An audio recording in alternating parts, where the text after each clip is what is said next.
that your day has been very auspicious so far. We would like to introduce our Guru, Bhagavan Nithyananda Paramashivam, the Supreme Pontiff of Hinduism, Bhagavan Sri Nithyananda Paramashivam, the reviver of Kailasa.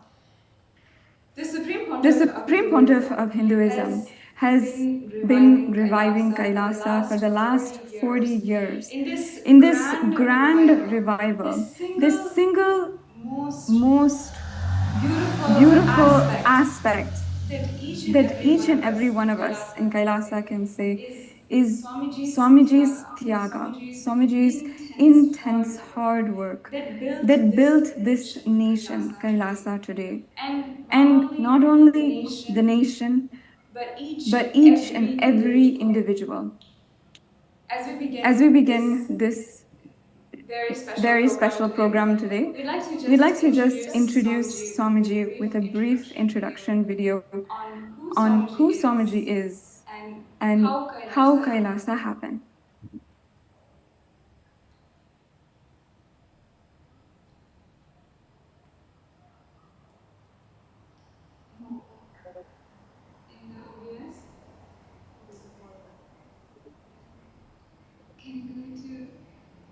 Can you go to the SVH intro video?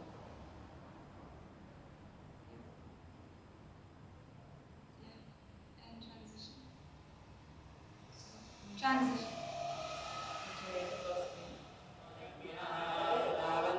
Swami ji का साधना तप बल देख करके मुझे ऐसा लगा कि वास्तव में मैं किसी दिव्य पुरुष के यहाँ आश्रम में आया हूँ। नित्यानंद करी बराह पाए करी सौंदर्य रत्ना करी निर्भुता घोर पावन करी प्रत्यक्ष महेश्वरी। ये अन्नपूर्णा के सामने आपके पुत्रवत खड़े हैं। अन्नपूर्णा जी की इन पर विशेष कृपा हुई है। तो इस तरह की पद्धतियों से जो महापुरुष काम कर रहा है तो योगी साक्षात कृष्ण ही हम उसको मान सकते हैं। ऐसा महापुरुष योगी कृष्ण ही है। हमें खुशी है कि हमारी समाज को ऐसा नवरत्न संत मिला है।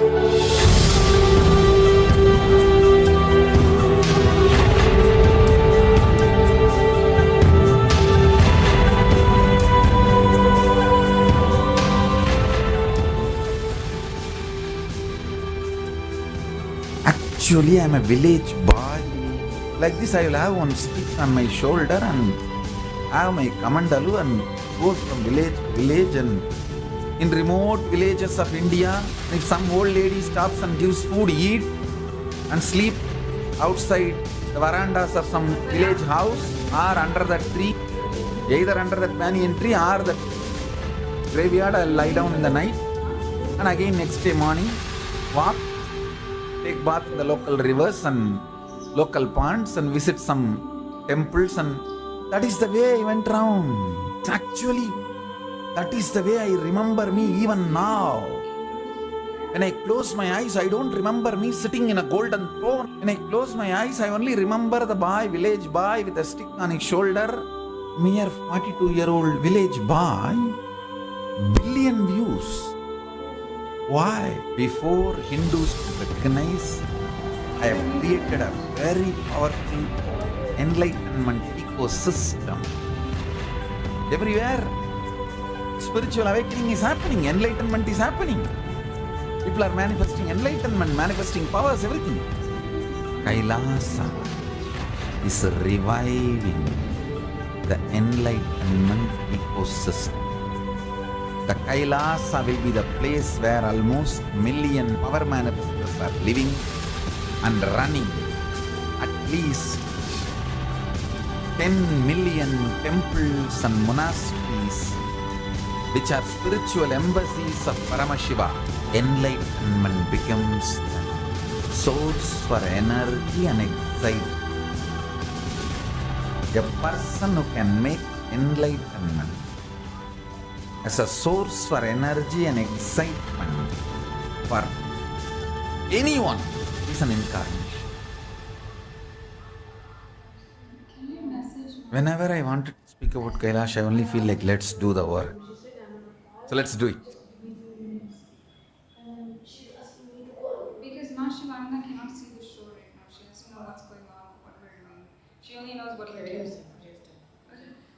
the Guru Poornima show, please? Guru Poornima show, can you select Guru Poornima show? Scenes. In scenes, Guru Poornima show. Here? Yeah. Actually, that's stupid. Should I? No, that video is done. No. Yes. Should I transition it? And unmute.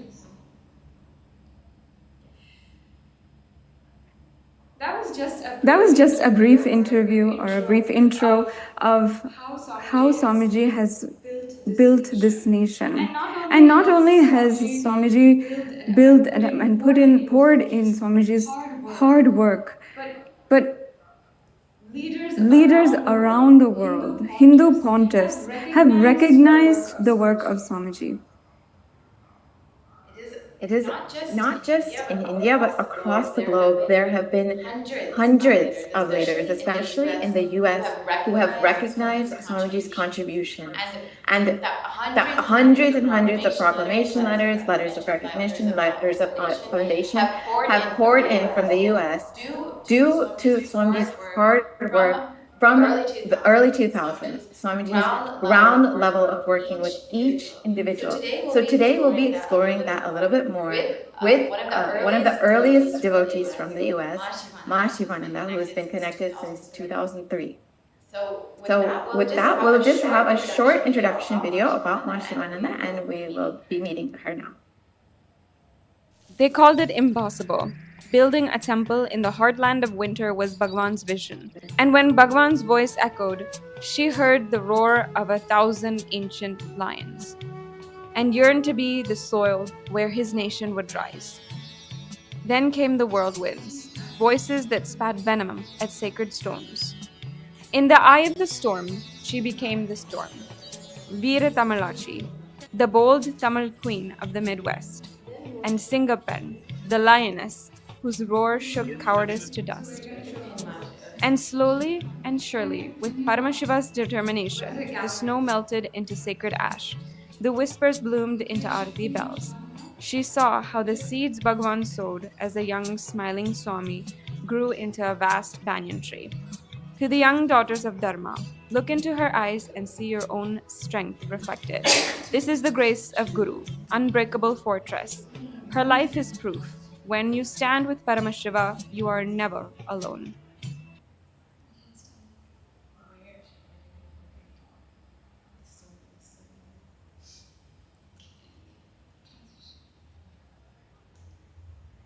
Yes.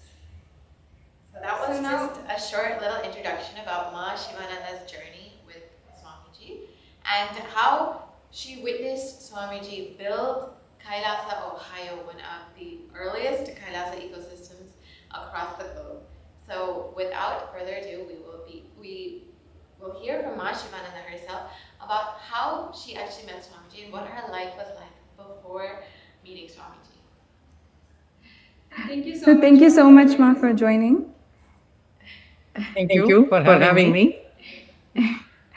And we're really grateful. We know that on Guru Poornima Day, as a House of Representative, it is a very, very tight schedule to come. We're very grateful for you to make it to this show and to explain, to tell your story to the viewers and to share the building of Kailasa, how Kailasa happened, and everything from your perspective. It's truly inspiring, and we're really excited to hear your story today. So before further ado, we would like to just start out with, if you would be able to share with us, what was your life like before meeting Bhagwan? I almost forgot about that one. I have to recall it. Before Bhagwan, I was a temple goer, I had a lot of worries, about everything, about whole life. Worries means that, I used to worry about everything. And, but after meeting Swamiji, and there is no such thing as worry. That's the main thing I see myself.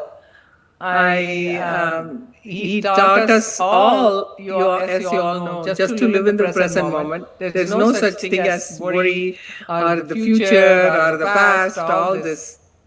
So life before it was tough, right? Even though we have everything, especially in US, we have everything, but there is an emptiness. There is always you worry about insecurity. All that is there. After meeting Swamiji, I don't have any of those worries anymore or anything about myself. I only think about what is to be done. So more productive, more energetic, and never feel my age. That's it. Very rarely I feel my age. So Actually, we were hearing from some of the PSS participants, how come Shivanan is always so happy all the time? And many people asking, how come you guys are laughing all the time?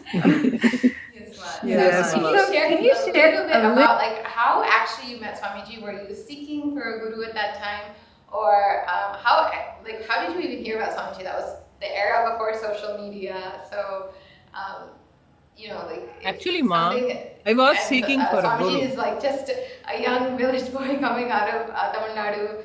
How did you get to hear about Swamiji? How did you have that blessed moment? Actually, Ma, I was seeking for a guru. I read the book of autobiography of a yogi, and I said, when will my guru come? I was seeking, and I used to go and visit all the swamis that come into town, and I will think that, oh, okay, this is my guru, but no one I got very. I'll go, it's good, but no one answered my question. So what is inside me? Then when I met Swamiji in 2003, I like you said, he was so young. He was so young, but all this knowledge in a young body, and I go, how can he know everything like at this age? That he answers everything, whoever asks. So they are saying that they can't hear what I'm saying. Ma Prema is saying so. There's some audio difficulties, I think. Close the chat, please close the chat. So anyway, that's what I was thinking. He's so young. How can he know about everything? And then that year, then that year went by. I missed him. In 2004, I met him again, and I was still seeking for my guru. And Swami talked about God.com. So I said, oh, this is very interesting. I was actually I was sitting in the Sai Baba temple, and I used to go to Sai Baba temple at the time, and I was praying, I have to meet a guru who will speak in the same language I do. And what would have been for these disciples who lived with Baba? And I said, how would it be if I could get a guru who can speak my language and I can be so close to him? And really, that was my seeking. And when I opened my eyes, somebody gave a flyer that Swamiji is coming into town. So I went there to hear God.com. And at the end of the discourse, I went to him and I asked, I'm seeking for my guru. Do you know who my guru is? And to think about it, it's really laughable matter now. But Swamiji took my left hand and he said, whoever answers all your questions is your guru, and who comes in your vision. And I didn't, very next day, I wanted to attend the program, NSP. I couldn't, when I went home, I wanted to go for that program, So that's how I ended up. But the end of the NSP program, I really literally saw Paramashiva sitting there. And that was my Even I think about it now, I get goosebumps. I just saw Dakshinamurti sitting there. And when darshan time after the program, and I felt home. I reached home. That's No so more beautiful. seeking. Actually, I that's one of the questions that we wanted to ask you was like, you actually, how you met Swamiji was not through Paramashiva Darshan, like not how young people or people who are seeing Swamiji for the first time are seeing Swamiji today. It is completely different makeup, completely different bhava of Swamiji itself. And we wanted to ask, like, how did you see what is actually that moment? We just wanted to ask her, which you answered itself. What was that moment where you realized that this is not just any guru, this was Paramashiva in flesh. This is God, this is Paramashiva. This is not just any guru who has, is definitely, Ma. The thing is, Ma, I felt, I came home. There was another sannyasi staying at our home, and he asked, how was the program? I said, the first thing I said is, I reached home. I reached home. I found myself. I found my guru. It's all in one. I saw Paramashiva. Wow. That was my words, honestly. And Swamiji gave Parama Advaita experience for me at that moment. So that's what is lasting forever for me. For all this bliss, all this is, no matter what, I only remember that moment, Ma. Wow, since There's 2003 nothing, that no you had that separation from me and experience. Paramashiva. That's it. So, and that means, from what you've said so far, you actually have been to many temples. You have seen, the current Hindu temples that are there right now. Yeah, and there's so many, of course, in the U.S. There's many that, and you can always go to a Hindu temple. You can become a part of the community. Would you be able to tell us what, and tell all of our viewers also, what is it that set it apart? That has stayed with you for so many years, set Kailasa apart and set, of course, Swamiji apart. Ma, I was born and raised in a Rama temple built by my grandfather. So I was always going to temple. I'm a temple goer. Even when I came to US, I am part of many temples getting inaugurated in this town and New York and everything. First temple got inaugurated in New York City. I was there. So I was going to temples, but it never helped me understand Hinduism in the right way. You go and you pray and you come back. Sometimes it happens, sometimes you develop a love with the deity, and that's about it. When after Swamiji, deities became live for me. They're my buddies. They listen to me. I talk to them, I feel like hugging them. They become part of me. And temples, Swamiji's temples are the best. They give you the experience of bliss, and they literally become your friends. Many people, not only me, many people even come. This Ganesha is talking, they say, and he's showing his head. I'm sure you all heard about it in other temples or our Swamiji's temples. So that is what is different from our temple. The deities are live. They are there, just a part of, they are superhuman beings, but they are, there, and you can experience them in our temples. That's the biggest difference. And also, Swamiji taught us why the temples are needed. So, temples are for our connections to the cosmos, and that's the best place you can. People who come to our temple, even if they're stressed out, they just sit for a few minutes and they're relaxed. They don't have to chant mantras, nothing. So we have experienced many instances like that, and healing happens in our temples automatically. It's a live master's temple. Other temples are mantra pratishta temples. Ours is a prana pratishta by our guru and living master and avatar. and Supreme Pontiff of Hinduism. So it's totally different, Ma. Totally different. Yes, So I go to other temples, but I don't get the same experience. I pretty great. I completely understand Yeah. because I remember like when I was in college, actually coming to Ohio Temple and like literally you feel Swamiji there. It's completely a different ecosystem. The deities feel so alive, like as if they're talking to you or they're interacting with you. It's completely something like you can't really explain until you experience it. And not only that, we all know that the temples Swamiji has built for each and every one of us, especially in US, Ohio, whether it is Kailasa, Ohio, whether it's Kailasa, LA, whether it's Kailasa, Seattle, Swamiji has poured Swamiji's energy into every single aspect, whether it is the deities, carving the deities literally from scratch, Anandeshwari in Ohio.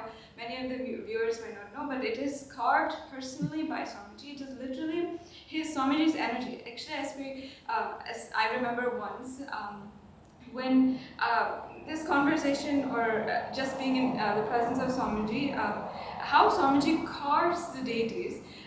Swamiji told the group that was around, and I was blessed to be a part of that group, that when Swamiji sits with a deity for many days at a time, it's like literally a birthing process. It's like literally Swamiji puts Swamiji's own energy into that, and like Swamiji replicates all the enlightenment, all the Paramashiva which is radiating through Swamiji into that deity, and it's a birthing process. Literally, that deity will become alive by the time. Just with 6 days in Swamiji's presence, just with that amount of time in Swamiji's presence, it becomes so alive. And that is how the deities are born in Kailasa temples. That is how, then after that, Swamiji, not only Swamiji will carve the deity, but Swamiji will micromanage to the point of sending it, building a temple in the US, sending it there, shipping it there. And we, in Kailasa, we are proud to have the largest deities, the most beautiful deities, the most powerful deities that actually I can proudly say exist on planet Earth, because these deities are literally living presence, independent intelligence of Swamiji himself. Yes. And you personally witnessed that deity birthing process from end to end, like seeing Swamiji receiving the deity after carving Anandeshwari in India, and then receiving the deity in Ohio, and literally birthing the deity, inaugurating the whole temple, making the whole thing happen. Can you share a little bit about that experience? And literally every single temple Poornima in the whole, like across the globe, but especially in the US, has experienced some miraculous, unbelievable events. So I know that like even in Ohio that has been the case. So can you share a little bit about that, Mom? Ma, this temple is a miracle, definitely a miracle. It's not nothing that we did or anything to deserve. And Swamiji told when he came for the Dhyanasparana program, DSP program, he said that there's a temple that was in end of April. He came and he said there is a temple going to happen here. And he gave me the spiritual name Manitya Shivananda. And then he said the temple is going to happen in December before his January Jayanti. And he had a towel in his hand, and he said this will do the work, and he gave it to me. And I was really shaken, because bringing a temple is not an easy joke. And there were hardly 10 devotees at that time in this town. And I couldn't sleep that night. I said, oh my God, this is such a big responsibility. And I don't even know where to start. And I was at that time, I was more connected to Krishna and Venkateshwara and all that, not to Shiva that much. And Swamiji said, Shiva temple will happen here. Then I said, I'm not even, he gives me a name, Shiva, Ma Nitya Shivananda. And I don't know his Shiva temple. I don't know what it is, because I don't know what the master knows. We are like in the logical land. So I couldn't sleep. I went the next day to Swamiji and I said, I don't know whether I can do this, Swamiji. And he said, when the master ordains, it will happen. That's all he said. And that word, Ma, that I thought, I took it to my heart. And I said, when Swamiji ordains, it will happen. That was my cognition about it. So I just have to do the work and he will make it happen. That was my main thing that really, and this itself is a miracle. I don't think in anywhere in US, a temple happened within that short of a time. Sure enough, we closed on this building and celebrated Jayanti in this temple building. And Anandishwara and Anandishwari was in LA. That was of course, this is the first temple that came in US. So it came to LA and they were all saying that they were going to have it. And Swamiji said Anandishwara is going to Ohio. He found his place, because even this place, what we found, it is a miracle, because everything was set. Like Swamiji already ordered a package for me. This whole thing was like, I don't have to do anything. He made like a package for me, when we came here. And then the way Anandishwara and Anandishwari were, we had to bring them in crane. It looked like they're coming from Kailasa. I still have my eyes like full with their presence. They were like coming from the sky, because we were all standing and we saw they're belted and they're coming like landing on the earth. It was such a beautiful sight. I wish we can have those pictures. It was so beautiful. And they landed in Ohio. And and Swamiji was asking to tell people how I made this temple come here possible. I really don't know, because he made it happen. And I'm like, what to say? I didn't do anything. I'm just an instrument, whatever he used, and then the temple happened. That is the truth, Ma. So it is such a experience. I can't even explain how the deities came and how they are, and actually the inauguration of the temple, all over the US, everybody came, even from India, all over the world. Some people came, and it was like a Devaloka happening. Some people, one lady, long time recently, I think she came and she said, "Oh, your temple inauguration was like a happening in heaven." That's what she was saying. Because Swamiji was here the whole time. And I have to tell you this. 2 days before, and I advertised everything. Everybody, Swamiji is coming, Swamiji is coming, Swamiji is coming.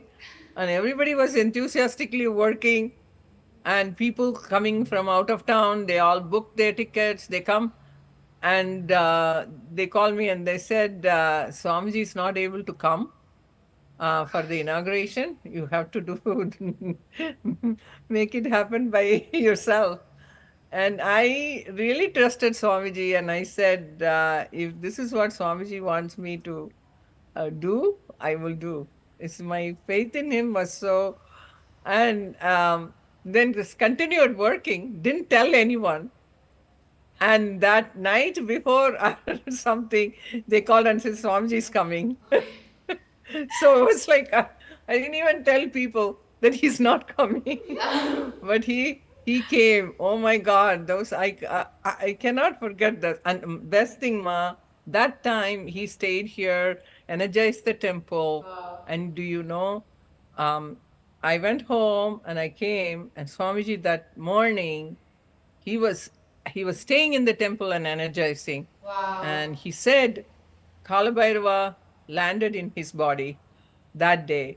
So I cannot forget this. This is a Kshetra, Kalabhairava Kshetra, Swamiji Kshetra. People should visit here and enjoy. Today he gave Kalabhairava Darshan. I was so happy to see that, Swamiji's body, he landed, Kalabhairava landed right in this place, ma. Right in this room I'm sitting. So what else can, this is my, what do you call, I don't know ma, what I have done to deserve this, but this is all Actually, can you my share a little blessings bit? from him. That's all. I've heard before that, everything wasn't as smooth as you guys were expecting. I think because the deities were so huge. Like nobody's seen deities like this in the U.S. before, so no, these deities were so huge. I think they were too big, right, for the temple. Can you share a little bit more about that one?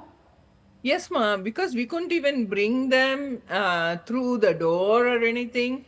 So we had to open the back thing, and we had to bring it through the crane, through them. Like, that's why I say there's like landing from the sky.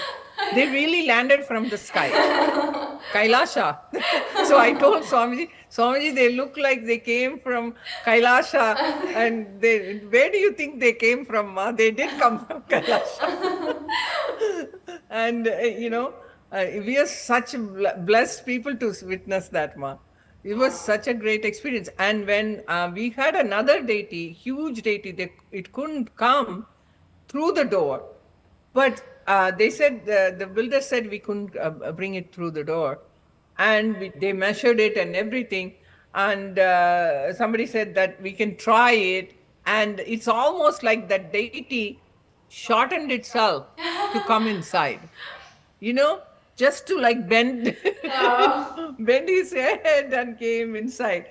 So that was another experience. So we had so many things like that, and other 2 days of that inauguration time, ma, I really didn't feel my feet was on the ground. Literally, I'm even thinking about that. I was like floating all the time. Is the presence of the avatar. We didn't know at that time what we were, we were like, sometimes I'll talk to Swamiji like a friend, like I'm thinking, oh my God, what I was talking to Mahadeva like this. It is like that, ma. Swamiji was so easily reachable. I don't know how he put up with us. We are all like, just learning, silly questions we were asking, but he was so patient. And he taught us from how to dress up the deities, how to do alankar. That's why, ma, I am so particular about keeping this temple to his expectations. And that is a little bit tough sometimes for the volunteers here. But I do, because I know how much effort Swamiji has put in this place. And, and I don't take that for granted anytime, because this is such a blessing to have this temple. And one more thing, I feel that he literally is here. I always feel he's literally is here. I believe his word, and especially after we got his murti, I literally feel he's everywhere. So whenever I do, of course, I want to have the same presence, like, to see him in person and everything. But because of this temple only, I really am fulfilled with that. So it's just I can go on and on, Mom, but you don't want to, I'll be taking so much time. But this is such a blessing, and all a lot of people tell me what a blessed soul you are. You got, it's such a beautiful property, and Shiva's living here, and you are able to come every day to see him, and how much he taught us about Naivedyam, about every little thing. And I used to tell people, in India, like, even if you want to carry the deity as a woman, you cannot do it. And not a Brahmin woman, Brahmin by birth, you are not allowed. Here, deities are we can touch them, dress them up, and enjoy them like, our own. That is only blessing of Swamiji Ma. I am indebted to that forever. Where else can I tell the volunteers and Kailashavasis here? I say it is such a blessing because we have this Avatara Purusha for us. Otherwise, we would not have this opportunity. People see, talk about equal rights, this, that, but would they allow us to dress up the deities, to And actually, Abhishekam for the that's deities? like one We way. also, That's so yes, unique ma. about Swamiji's temples. Like like all of Swamiji's temples, there's no like a hired priest or there's no, sannyasi sitting in every single temple because Swamiji wants each and every single devotee to have the opportunity to touch the Yes. deity, to experience the deity, to live with the deity. And so every single temple is just completely run by volunteers or run by devotees because Swamiji wants Devotee, everyone to have that experience.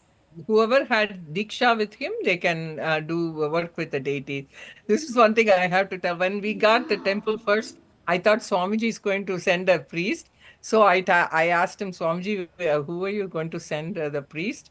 And he goes, priest, you're the priest. And I go, me? And how he taught us from Guru Puja. Now we all do big Sankalpa, Pujas, all this Rudram and all that. But at that time, not a small single puja, we couldn't even say it. Swamiji sat with us and made us do Guru Puja. That's how we learned from kindergarten to to PhD. That's how we learned about Hinduism. Yeah, so You all everything about Hinduism, whatever the deities, whatever such. I can go on and on. I mean, really. Oh, ma, see, we go to the temple, when we go to the temple and we stay and pray in a distance, we can't even go to the Garbhagriha, and that's a different thing. But when you are next to the deity, I have felt, oh my God, I Kundalini raising and all kinds of experiences. And such a beautiful experience only through Swamiji because of that blessing we got. So people who understand that should build Swamiji's temple in every town. Wherever his devotees are, they should build his temple. And that is my only wish, ma. And so many people can enjoy this opportunity.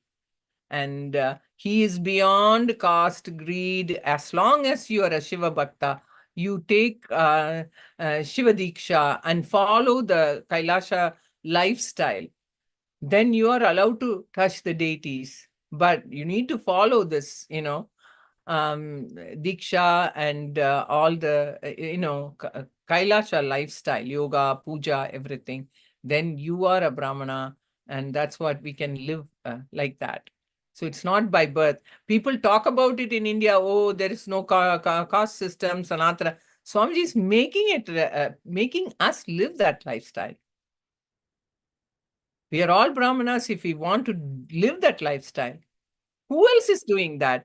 I mean, I tell people, who else is doing that? People talk about it, but they never do it. But Swamiji has done it. He always talked about this. Kailasha, he talked about it long time back, ma. His vision was like that. I have heard it so many times.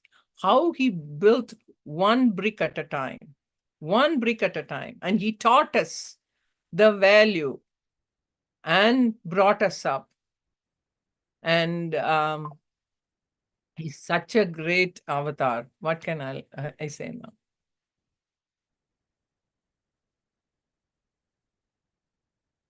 Yeah.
Actually, Ma, that time I remember people were stricken by fear and fear, literally fear, and they are not thinking about what is Swamiji has given us.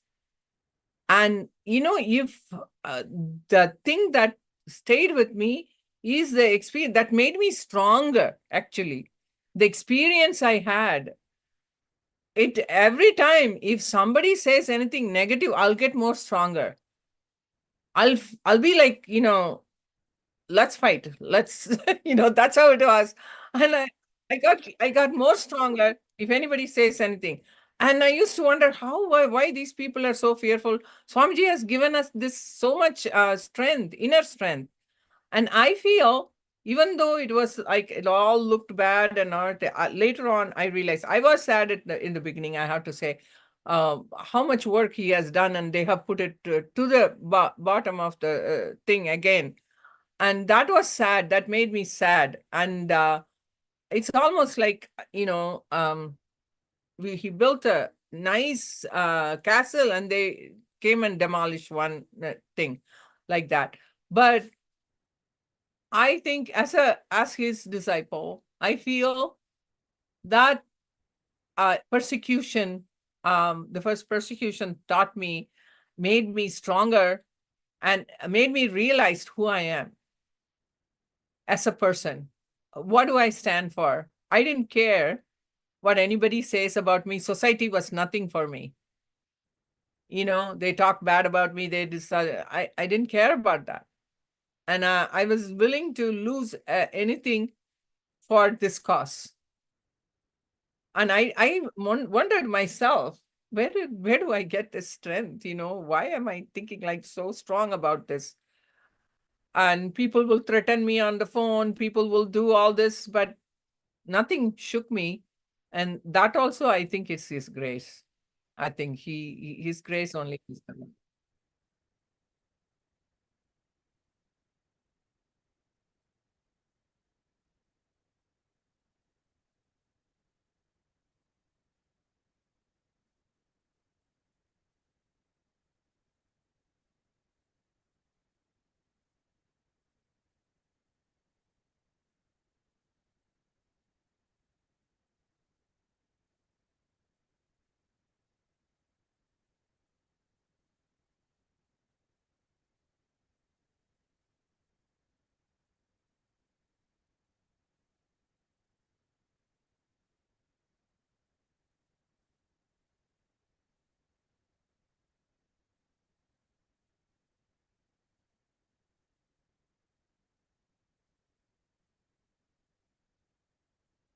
Yes, ma. And his teachings are I imbibe his teachings. His teachings are instilled in me by him. He's whatever he says, it's inside me. Nobody can take that out. Nobody, whatever other person is saying, it's not me. He gave me I am me. I am Paramashiva. He gave that to me, right? They cannot take that away from me. No society, nobody can take that away from me. That is what Swamiji gave us all. And when you experience that, there is no fear, there is no greed, there is nothing. It's only you and Paramashiva, Advaita.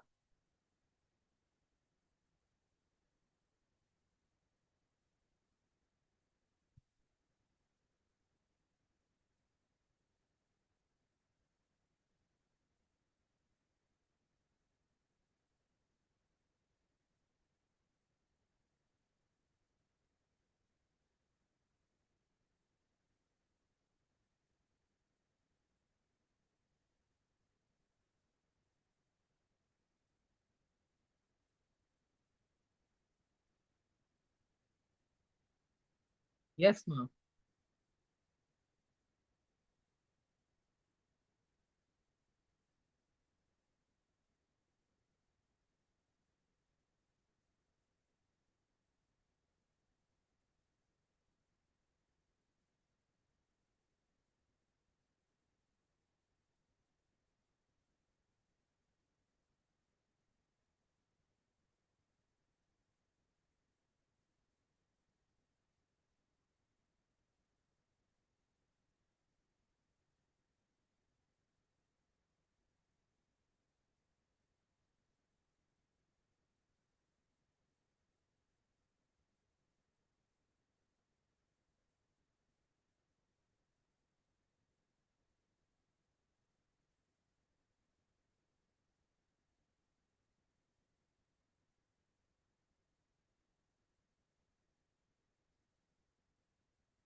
Ma, the one thing that I always think is when they do something to Swamiji, that's the only thing I cannot take it. That will really crush me.